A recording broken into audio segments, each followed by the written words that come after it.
やべ、寝てた。 Wow, you don't say. You awake, Makina? あれ、パパ？なんでパパがいるの？ You were really taking your time getting back, so I came to pick you up. そっか。ごめんね。なんか私、お仕事終わったら急に眠くなっちゃって。 Makina opens her mouth wide and lets out a high-pitched, vaguely feline yawn. Worn out from your first day on the job? なんかね、初めてのことばっかりで覚えるのが大変でね。でもすっごく楽しかったのよ。 That's good to hear. Think you'll stick with it? Although I've been making a conscious effort to trust Makina, I was pretty worried deep down. But from the way she's talking, it sounds like she was able to concentrate on the job. 私ね、パン屋さんの仕事好きかも。いろんなパンがあって、いろんなお客さんが来て、今 Wow. 日ね、いろんな人といろんなお話をしたのよ。 So, it actually worked out well. Jesus Christ. What sort of people did you い meet? っぱいいたよ。普通の OL さんとか、子供を連れたお母さんとか、それにフィリピンのお姉さんとか、中国とか台湾のお姉さんとか、あとタイのオカマのお姉さん。 A transvestite? Sounds like you've got quite the Pan-Asian clientele in there. なんかね、店長に聞いたら、外国の人はスーパーとかで買い物しにくいんだって。だから個人商店に来るんだって。 You don't say. Come to think of it, this foreigner I knew once told me something. A while ago, the tabloids and TV news shows made a habit of constantly reporting an organized criminal activity perpetrated by a small number of illegal immigrant workers. As a result, people got this fixed idea about groups of foreign shoplifters roaming the supermarkets, and anyone who doesn't look Japanese enough still gets the stink eye. Can make your weekly shopping trip feel really unpleasant. いいね。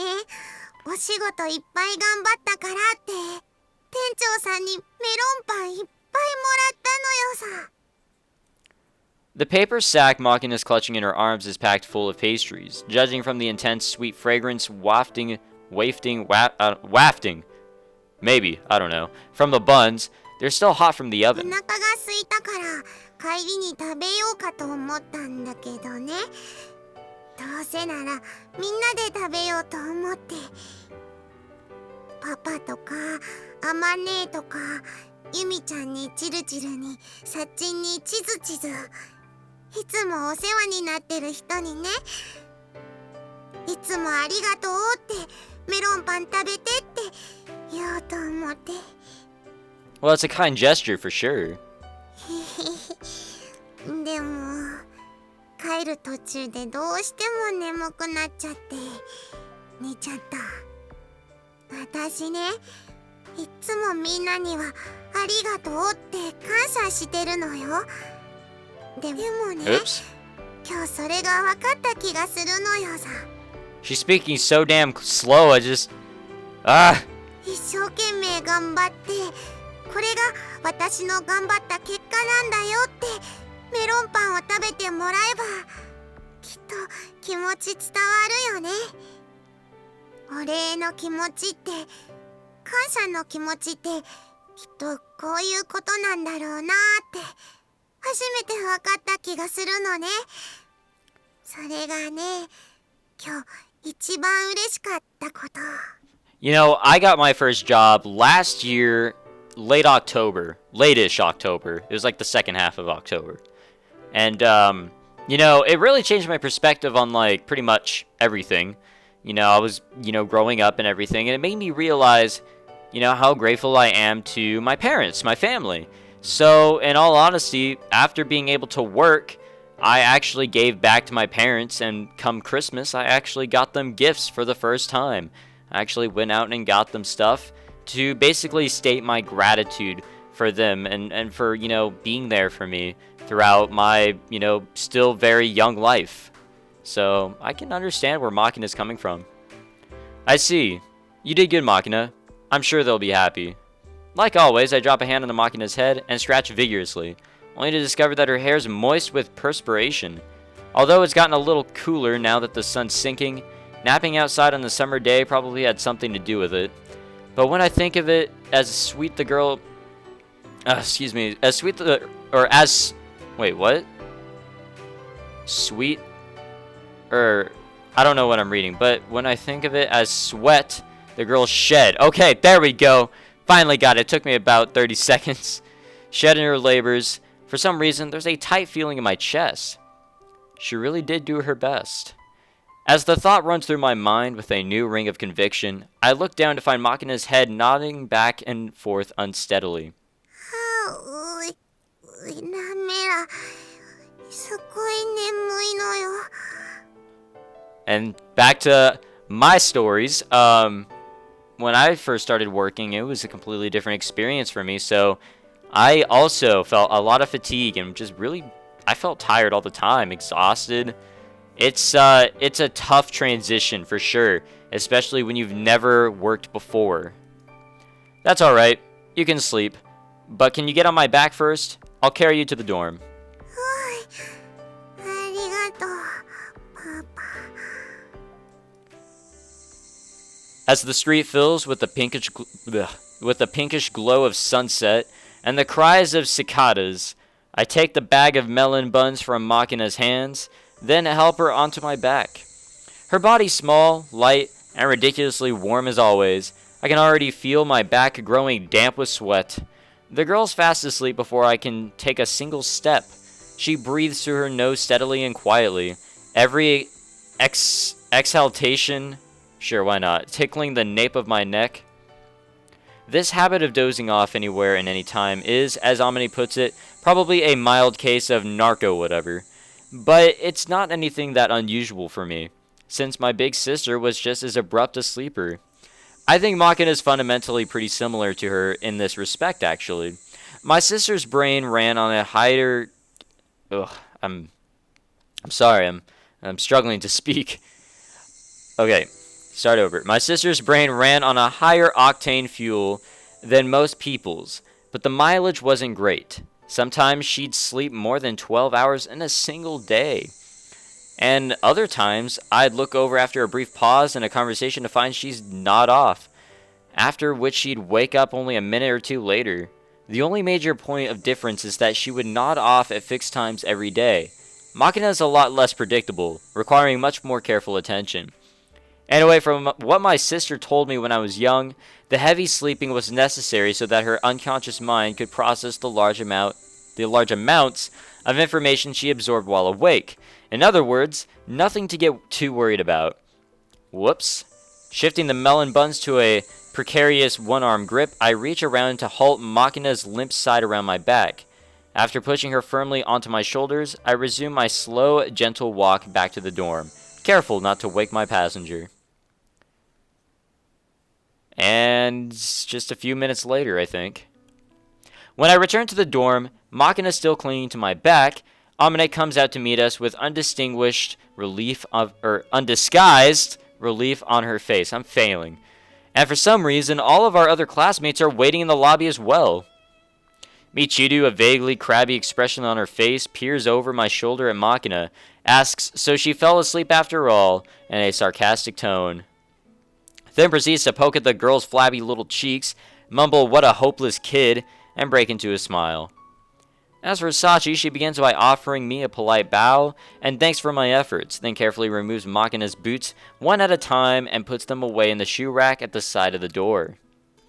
In their place, she takes Makina's favorite pair of slippers, the so-called terrible twins, decorated with the snarling faces of two stuffed animal tigers, and slides them onto her feet. However, since the girl's still lying limp against my back, they flop right off and fall into the ground.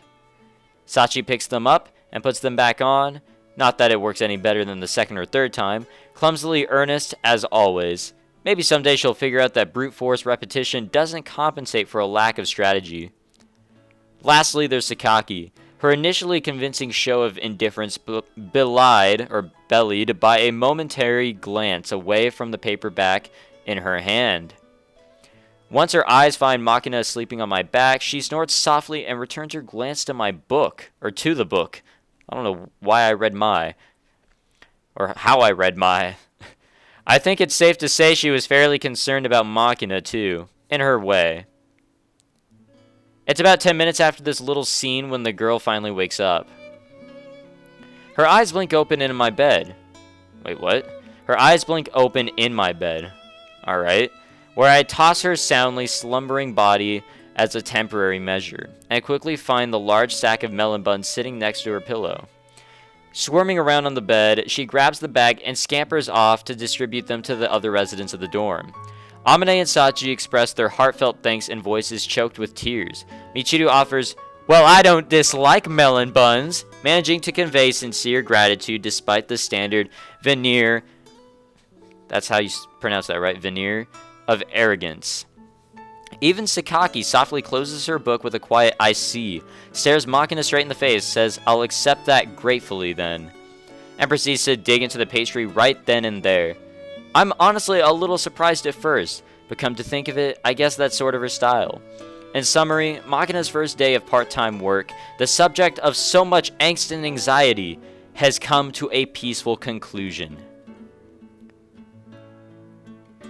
Oh, so we think! And that evening, Sakaki graciously allows Makina and Amane to take the first bath. I am struggling to speak. I'm running out of breath. A lot of times, my throat is hurting. This is hard to do. The moment the girl's out, she runs down the lobby where I've been waiting for my turn. Then drops herself onto my lap with a solid thump, then turns to face the television set. Kazami-sanの膝の上はもうすっかりマキちゃんの指定席になってしまいましたね。 Well, that could be taken in a lot of different ways, Sachi. As I answer Sachi's teasing comment with a wry smile, Makina grabs the remote control from the table and flips to the channel for her favorite show. Chuckling softly, Sachi places a glass of Calpis diluted in water in front of Makina, then makes a swift exit.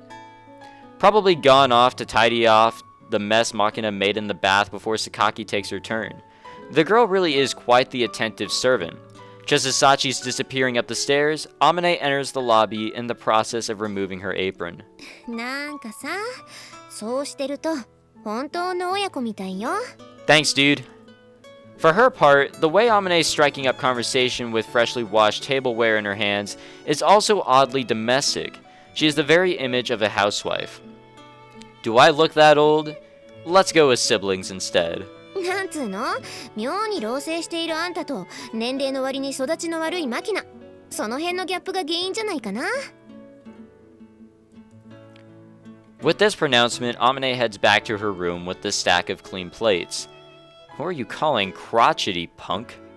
In the first place, it's not like I've ever experienced the world thoroughly enough to start passing judgment on whippersnappers. Surely Makina's unusually childish behavior is the more relevant factor. A good case in point, the girl is currently guzzling down a sweet milky drink, mesmerized by the glow of the television screen, completely oblivious to the world around her. It occurs to me that if you cut out this moment, or this one moment in time, it'd look like a pretty happy little game of house. Honestly, I'm startled at my own behavior, even though I understand that this is ultimately nothing more than a make-believe game. I can't seem to help surrendering myself to its lukewarm comforts. デイブ教授始まったよ。 What? Ah, so it is. What's the good professor doing battle with today? The professor in question is the host of the American documentary show Professor Dave's Amazing Animals, a man by the name of David McAllister. This fearless individual apparently puts his life on the line on a weekly basis to provide his audience with reports of various dangerous animals, a formula that's proved highly popular with its audience of bloodthirsty children. いやー、キッズたち、今日の特集は先週予告したようにサメの特集だ。 Alright, let's go get Sachi. Clad stylishly in the tough survival gear of a seasoned adventurer, Hawaiian shirt and cargo shorts, and my light still blinking, Professor Dave strides confidently along a beach, telling the kids in front of their TV sets all about sharks in a cheerful, enthusiastic monologue, periodically interrupted by voiceovers that seem to be strategically covering up some overly frank 近年 observations. 餌場の問題でサメが海水浴場に姿を見せることも珍しいことではなくなった。せっかくの楽しいサマーバカンスがサメのせいで台無しになったら大変だ。 Dude, sharks are fucking scary, alright? そこで今日の僕はテレビの前のキッズがサメに噛まれた時の対処法を実験するためにここシャークワールドセンターにやってきたのさ。You bleed out. Behind Professor Dave, equipped for his mission with flip-flops and a straw hat, an image of a large building appears with the words Shark World Center in bold red letters. A voiceover informs us that the center is an institution that looks after injured sharks who find their way into the shallow coastal waters, helping them to heal and return to sea. Wait, what's this about? Aren't we the ones bleeding out? Aren't we the ones that got the shark bite? Or sharks getting a... I don't know what's happening.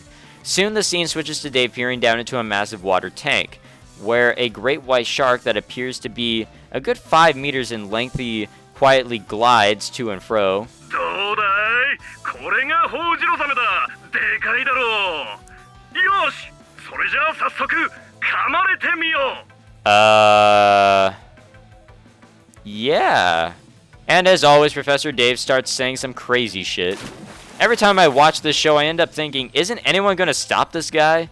This week is no exception, as Dave promptly leaps into the shark tank with the bleeding raw carcass of a cow clutched to his chest.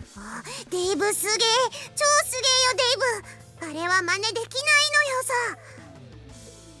Yeah, let's not try. As if on cue, a disambiguous, I don't even know what the fuck that word is, I'm done trying, warning clearly inserted by some long-suffering network lawyer, flashes across the bottom of the screen. Hey kids, never try this at home. That's a promise with Professor Dave. Then again, I sort of feel like any kid stupid enough to try and imitate this stunt should be firmly roped to a hospital bed in the first place. おーっと、サメが血の匂いにつられて近寄ってきたぞ。 Okay, Dave's gonna fucking die. Seconds after Dave hits the water, the great white slowly turns its massive head in the direction of bloody carcass, then begins to steadily home in on the smell. The professor holds out the slab of raw meat to the approaching predator, who promptly takes a violent bite, beginning the experiment. おー、大変だ。すんごい力だ。だけどキッズたち、ここで慌ててはいけない。サメの歯はナイフのように鋭いから慌てて引っ張ると大怪我をするんだ。ここで大切なのはまず慌てないこと。そしてここ見えるかいキッズたち、ここだ、サメの鼻っ面。ここにはロレンチニビンという器官がある。ここを素手でガスッと殴ってやればいい。 Yeah, I'm sure that's gonna work out. Jesus Christ. Oh, I'm supposed to read this. Professor Dave demonstrates by launching a vigorous rain of blows on the thrashing... I don't even know what the hell. His hearty battle cries partially drowned out by a series of electronic bleeps. Soon enough, he's beaten the beast into I'm not trying, retreat. どうだったかなキッズたち。サメに出会いそうな場所で泳がないのはもちろんだが。 Wow, couldn't have guessed that one. もし運悪く出会ってしまい噛みつかれてしまっても慌てず騒がずロレンチニビン。わかったかい？おー、また一つ賢くなったのよさ。やっぱデイブ教授はすげえな。 This show's an over-the-top as is. But in the man's defense, Professor Dave's amazing animals isn't just selling cheap thrills. The latter half of the program always transitions to a serious emotional animal story of some sort. In fact, you could call the extreme experiments in the first part of the show bait Dave uses to get the kids' attention, with the real heart of the program coming in the latter half. Amazing Animal チャンネルはそのまま。 Even the professor, currently flashing a cheerful victory sign to the screen, puts aside his cocky persona in the second half of the program, talking gently with an earnest expression on his face. The mini-documentary this week tells the story of a fawn that has lost its parents at a young age. The camera traces the animal's struggle to get by on its own after its mother and father are eaten by lions, but in the end it dies too, never having been taught the skills necessary to survive. Fairly harsh stuff, really. Still clutching the empty glass of Calpis in one stubby little hand, Makina stares intently at the screen, watching the little deer's final moments so quietly she almost seems to be holding her breath. ね、パパ、What? パパは私を残して死んじゃったりしないよね。 All of a sudden, the cheerful girl on my lap is hanging her head miserably. Fat tears rolling over her cheeks? They're not tears of pity for the doomed fawn on the television set. They're the selfish, fearful tears of a child, comparing her own circumstances with those of that starving, lonely animal. パパは死んだりしないよね。 Well, we'll get Yuji's answer in the next session because I have really just, gone on long enough and I'm just failing to even pronounce words. So, next time, I guess we'll continue See the World Tree 5, which we're still on. Jesus Christ. But, whatever. We're having fun, right? And I feel like we're inching, my bad, closer to the meat of the story, I guess you could say. I bet it's going to get much better as, this all goes on. I mean, I can only hope, really. So thank you very much for watching, guys. Sorry for the, consistent, constant, and usual mistakes in my commentary. I really need to work on that light bulb that is still blinking off and on here and there. So I'll do that. And I guess I'll also see you guys in the next session of The Fruit of Grisaia.